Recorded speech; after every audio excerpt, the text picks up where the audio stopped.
Hello, my friends. Sandy did not come today. This is the Raven of Death who somehow took over her position. And so I am the Raven of Death. And this is Morticia. She watches over me. And this is Mordecai. And Mordecai is my little friend, aren't you? Okay, so Mordecai, say Raven of Death. Say Raven of Death. Raven of Death. Thank my precious. Thank my bread. Thank my bread. So happy Halloween, everyone. You know, the word Halloween or Halloween dates to about 1745, and it's of Christian origin, meaning hallowed evening, because it was celebrated as All Hallows Eve or All Saints Eve. However, the real tradition of Halloween most likely originally came from the Celtic festival Samhain, meaning summer's end. Samhain marked the end of the harvest season and the beginning of winter, or the darker half of the year. The Celts saw it as a liminal time, when the spirits of fairies could more easily come into our world and were particularly active. The souls of the dead were also said to revisit their homes, an ancient belief actually of many cultures throughout the world. So happy Halloween! We are going to have a wonderful Halloween show for you today. Here's what's coming up. We have Dracula, yes, an original Dracula, and we have a witch to tell us about that. Also, are UFOs real? The answer may surprise you. And then we will announce the winner of the Halloween Freaky or Funny Pet Contest. So, happy Halloween. Let's get on to the haunting. Helen Stevenson, Prescott Film Festival. Yes. Hello. Hello. You look a little irritable today, a little witchy, I suppose. Witchy, yes. I love it. Some people don't dress up. I don't get it. I love this. Yeah. This is like the time to be fun and crazy. Yes. Anyway, speaking of fun, the Prescott Film Festival, around, on Halloween, you always do like a horror film, but you're doing a different kind of horror film tonight. Talkie, yes. A talkie. So this is Bela Lugosi's rendition of Dracula. And he really set the standard. It became the standard for Halloween films, for portraying Dracula. He's the iconic lines, "Listen to them, children of the night." The things that we still say. Exactly. "I only drink," I don't drink wine. Those kind of things, those really huge lines.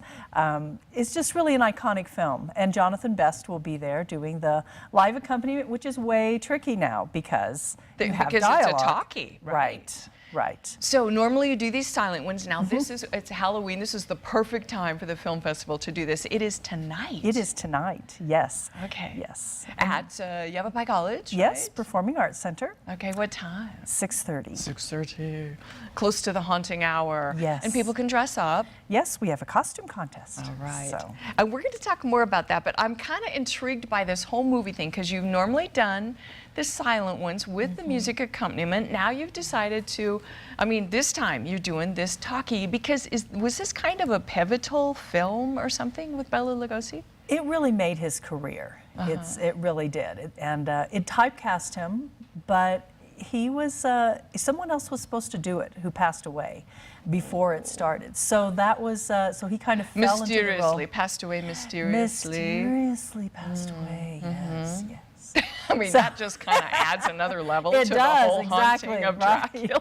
Right. Because Dracula actually was a real person, I guess, a very, after Vlad the Impaler in Transylvania, not a very nice person whatsoever. No, not so much. We kind of get the whole, the whole thing there. But Dracula is, is still with it. What year was this film? 1931. 1931. We have a clip of it. Okay. Let's take a look at Bela Lugosi and Dracula.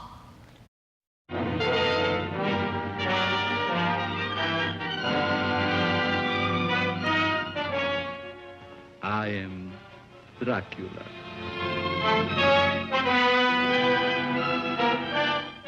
A moment ago, I stumbled upon a most amazing phenomenon. Something so incredible, I mistrust my own judgment. Look. Dracula, The very mention of the name brings to mind things so evil, so fantastic, so degrading. You wonder if it isn't all a dream, a nightmare. Rats. Rats. Rats. Thousands. Millions of them. But no, this is no dream. This is Dracula, the original terrifying story of a maniac and a man who lived after death, lived on human blood, took the form of a vampire bat, and lured innocent girls to a fate truly worse than death. Dracula? Oh, what's he done to you, dearie? Tell me. He came to me. He opened a vein in his arm, and he made me drink.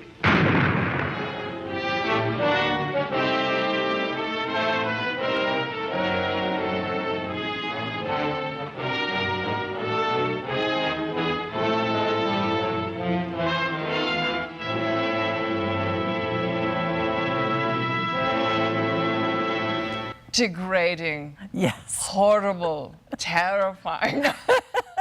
Yeah. Absolutely. It is so fun. I mean, It this is. was just like the heart of horror. Yes. The kids love horror movies now. Yes. But, you know, I think they would really get a kick out of this kind of thing. You do, because a lot of it is left to your imagination. Yeah. And it really You just, is. I was looking at it going, where's the degrading part? I'm missing this, but, you Well, know. for them, if you just look at the posters, that it's a little bit sexual for the period. You know, the Oh, yes. legs are really long and peeking out of the dresses and those kind of Oh. things. And then as he comes to them in the night, you know, their little necks are bare, and you know. Oh, and he there bends comes. them over and he like pierces Right, their neck. So yeah, right. that is kind of romantic. It There is is, something like the bad guy, you know, about Right. this Dracula The very man. bad You know, guy. he's like sexy and bad at the Yes, same time. Exactly. So. Yeah. Well, this is going to be too fun tonight. It's 6:30 Yes. at Yavapai College Performing Arts Center. And tell us about this costume contest, because everybody should come in costume. Come on, have fun It's with this. so much fun. It's kind of turned into Halloween for grown-ups, because you know, if you don't want to do the trick-or-treating, or you don't get trick-or-treaters at your house, which a lot of our areas in the mountains, we don't get trick-or-treaters. Right. They just use this as the time to come and show off their costumes and have fun. So. Or is there going to be anything to like eat there? The snack bar is open, so of course, Oh, popcorn, yes. some wine. Delicious red wine, of course. Of course. Red Yes. wine. What was the charge for this? It's $12 general admission and $6 for students from any school. Oh, or nice. college. Yeah. Okay, and the contest, okay, so what are you going to judge them on? Creepiest, most creative, and what was the other one? Most clever. Most clever. No, that was creative. Oh, no, that's No, the it same. is. It's Clever and creative, a subtle yeah, difference. subtle difference there. Okay. Sometimes you're creative with duct tape, you know. Oh, those kind of I things is see. creative. Yeah, Yes. yes. But clever is these funny ideas that people have, like two people dressed as something and something, and together it makes something. Those compound words. I love the compound Like the word mad costume. doctor and the patient or whatever. You Right. have two to make this thing work. Yes. And the scariest. Whoa. Yes. That's going to be tough because there's a lot of scary ones out there. It will be. Yes. Too much fun. Yes. Yavapai College Lots of Performing fun. Arts Center tonight, 6:30.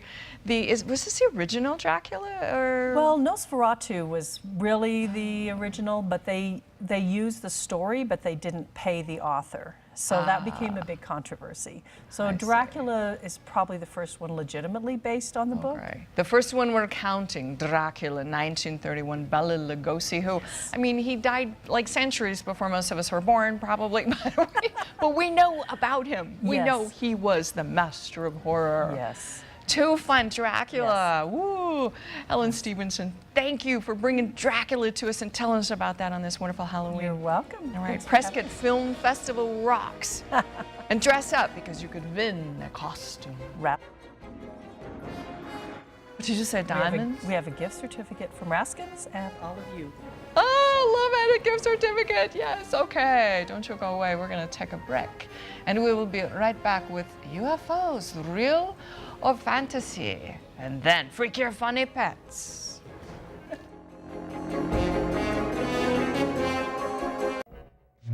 Today's show is brought to you in part by Tim's Auto Group. You can count on us, serving Prescott since 1983.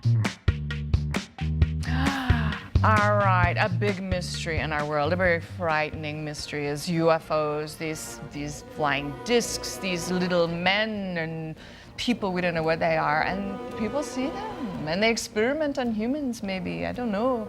You know, are they real? Is this another like fantasy like Dracula? We have an expert with us, Mike Rothmiller. All right, Nice to be Mike, here. you have the book, Secrets, Lies, and Deceptions. You're on every Monday. You tell us a different secret lie or deception that, you know, the government or someone has perpetrated upon us, and Right. we're like, have no idea. This is an interesting one. UFOs, very, you know, haunting to us as humans because, you know, people say, oh, it's a bunch of garbage. But you've been doing documentaries and research and stuff on this for a very long time. Exactly. We started really in the early 90s. We're looking at doing a documentary on it and writing a book on the subject. Not on stories that people have said, like I've been abducted, but Right. what does the government know? What does the government say in private? And also, what do military pilots have to say about intercepts they went on? So that was our focus.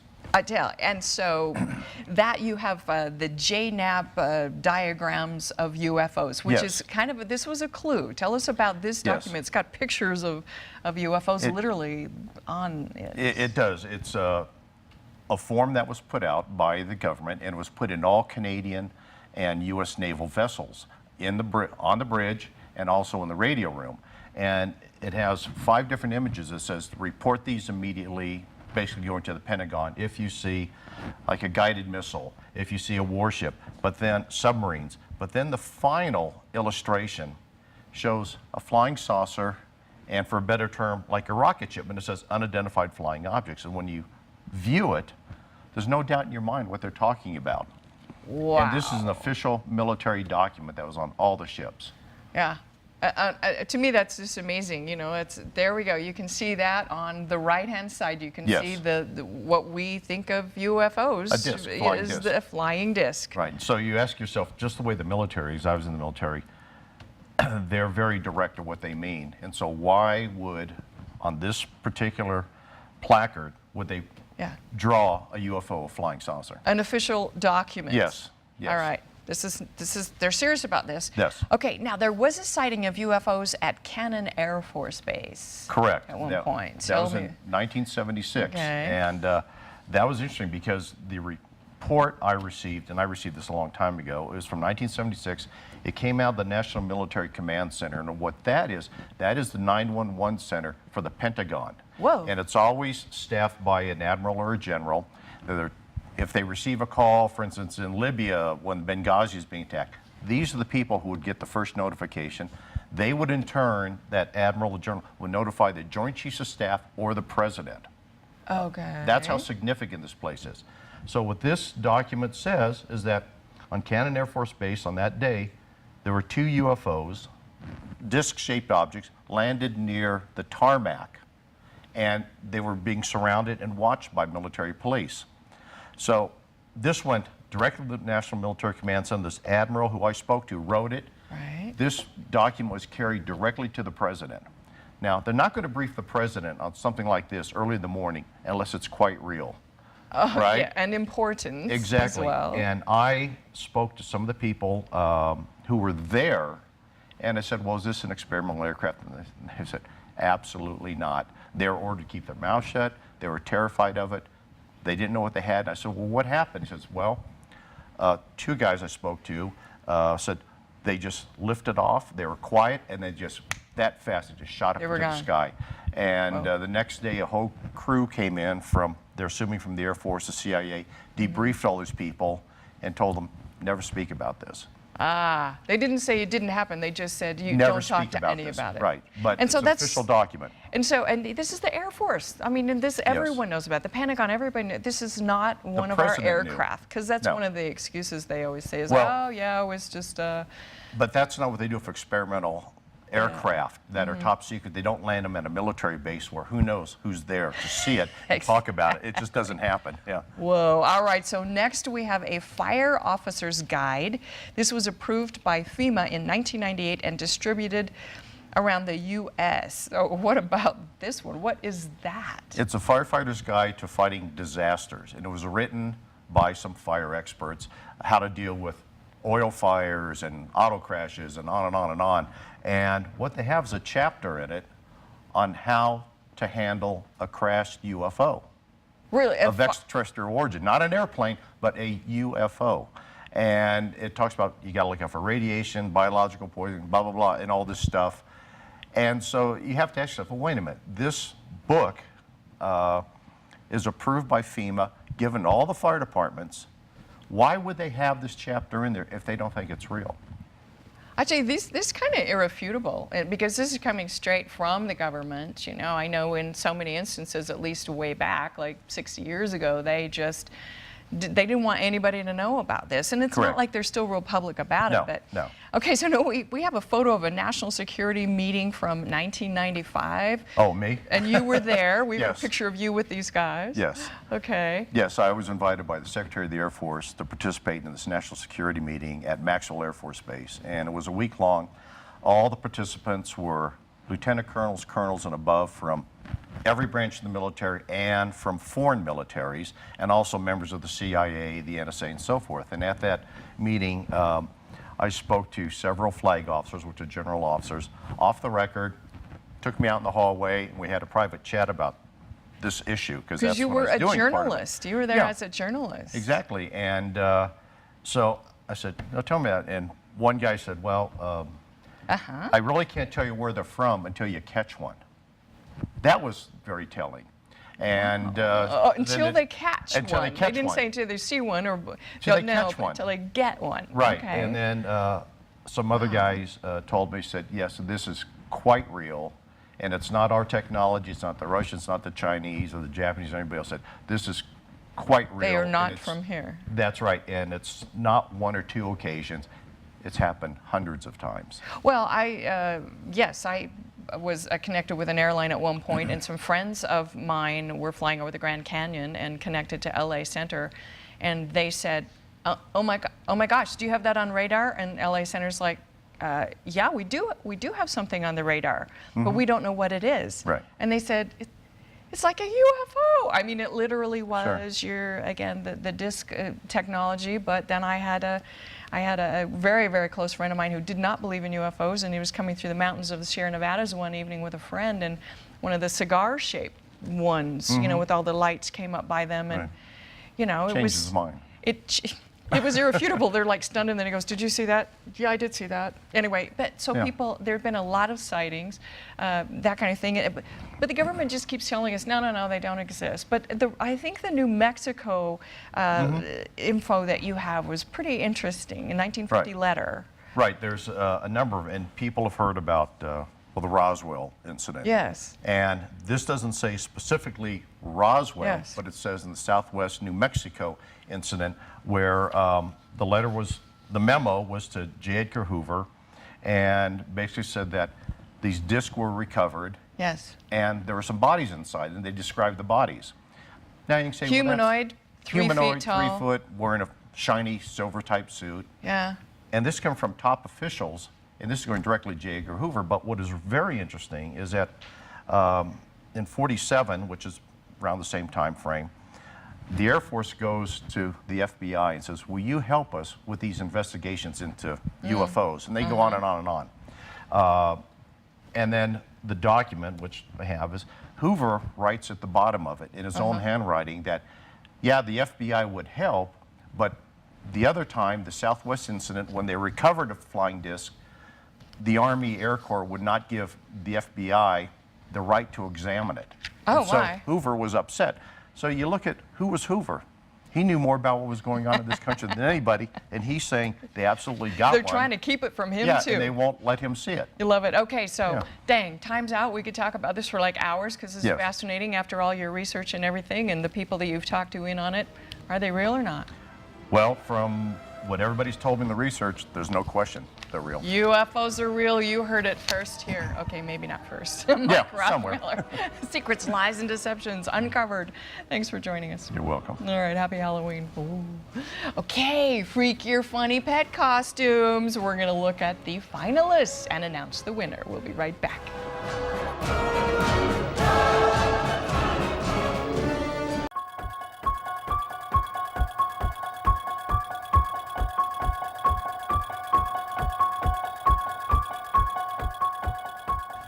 So, this past week or so, AZTV has been holding an Halloween freaky or funny pet contest. And we've had some marvelous finalists, and we have decided on a winner. But first, we're going to look at the finalists. Our first finalist is Lady as a Ladybug. Oh, darling lady, look carefully now. All right, number 2, Papoose as a pumpkin. Oh, cute little shelty Papoose. Then we have our very oldest contestant. This is Buck. Buck is 22 years old, cutest sailor I ever saw. All right, and then we had Chloe the pirate. I tell you, Chloe, she's really into this, isn't it? All right, Chloe the pirate. And then Digby. And Digby's gonna be out on the streets tonight, we're pretty sure, as a trick-or-treater, Mr. Digby. So then number 6 in our finalists is Peanut. Peanut the lobster. Aw, little Peanut, don't you want to take that lobster home? Very cute. Okay, so those were our finalists. Lady, Papoose, Buck, Digby, Chloe, and Peanut. And the winner of the $100 gift certificate from Olson's for Healthy Pets, and the locations are Cottonwood, Flagstaff, Dewey, Prescott, and Chino Valley. So you can get $100 for your wonderful pet. And it was really a hard decision. We had a tie. We had ties we were breaking. These animals were marvelous, marvelous darling pets. The winner is Chloe the pirate wins. Congratulations, Chloe. And she lives in Cave Creek, Arizona. What a handsome dog. Now, if you go online to our AZTV social media, you'll find other pictures of Chloe because she sort of likes to dress up. Congratulations, Miss Chloe of Cave Creek, Arizona. All right, we're gonna take a little break and then we'll be back. It's our Halloween show for today. Thanks so much for joining us. Tomorrow we will have the good, the bad, and the ugly of meds. Also, a chamber orchestra will join us, and then we will have serenity in the kitchen with a delicious food. So that's tomorrow. Join us. You may recognize the actual host again. But remember that tonight it is Boo at the Zoo. So the whole family can go from 6 to 9 p.m. dress in costumes. The animals will be there and they will be spooky. They will have all kinds of fun things. So take the family. That's a great place to go to instead of trick-or-treating. Thanks for joining me. Happy Halloween, and thanks for being my friend. When you get to my door, tell them Boris sent you. Then you can mash. Then you can monster mash. Closed captioning is brought to you by Cliff Castle Casino Hotel, voted #1 casino for 17 years in a row.